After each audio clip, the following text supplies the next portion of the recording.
Nama saya Aulia binti Muhammad Bajuri, wartawan TVPSS. Pada hari ini, sekolah saya akan mengadakan majlis praktikal pelatihan pemimpin muda, pengawas sekolah, pengawas pusat sumber dan pengumpulan sebaya. Jom kita saksikan. Tanya di sisi. Lagu Pulau Pinang dan lagu sekolah. Semua guru dan murid dijemput berdiri dan bersedia untuk menyanyikan lagu.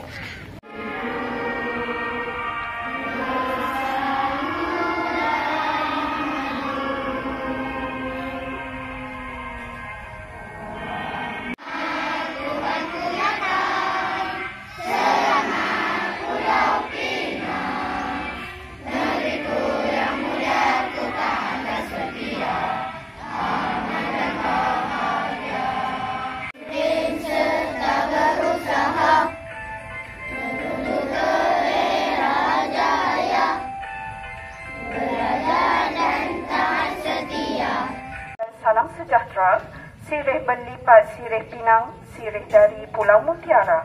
Pemanis kata selamat datang, awal bismillah pembuka bicara. Majlis dimulakan dengan bacaan doa daripada adik Muhammad Nazrin. Bismillahirrahmanirrahim. Amin. Alhamdulillahirabbil alamin. Amin. Wassalatu wassalamu ala sayyidina Muhammadin wa ala alihi wa sahbihi ajma'in. Meneruskan acara, majlis dengan sukacitanya mempersilakan Puan Siti Hasna binti Osman, Guru Penolong Kanan Pentadbiran SK Bukit T untuk menyampaikan ucapan. Dipersilakan. Jaga adab kamu dan sehinggalah kamu besar nanti.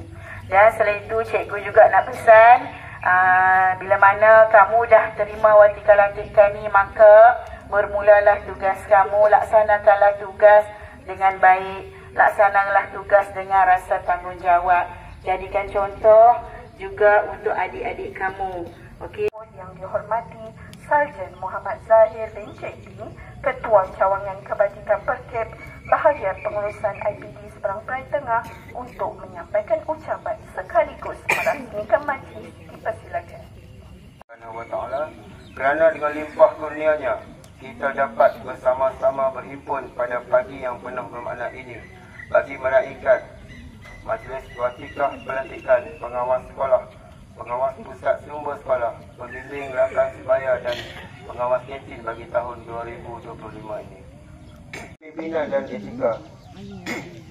Selain itu, anda juga akan bekerjasama dengan guru dalam melaksanakan tugas dan tanggungjawab yang diamanahkan. Amanah, jujur, ikhlas dan bertanggungjawab perlulah sebati dalam diri. Kerana itulah resepi pemimpin murid yang cemerlang. Atas sokongan padu dalam membimbing anak-anak murid kita untuk menjadi pemimpin masa depan.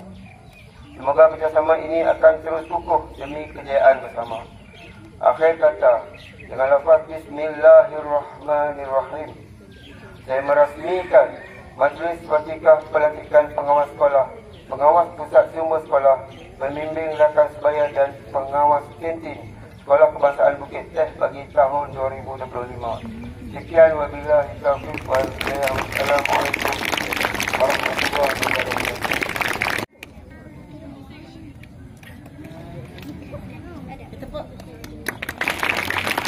Sekolah, pengawas pusat sumber sekolah, pembimbing rakan sebaya, pengawas kantin, ketua kelas dan penolong ketua kelas Sekolah Kebangsaan Bukit T sesi 2025. Ketua pengawas Sekolah Kebangsaan Bukit T untuk menyempurnakan bacaan ikrar aku janji pemimpin muda. Dipersilakan.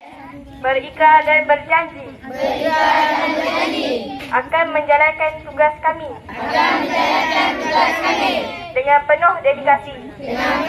Amanah dan adil. Serta beretika. Kepada pemimpin muda Sekolah Kebangsaan Bukit T yang dilantik untuk memimpin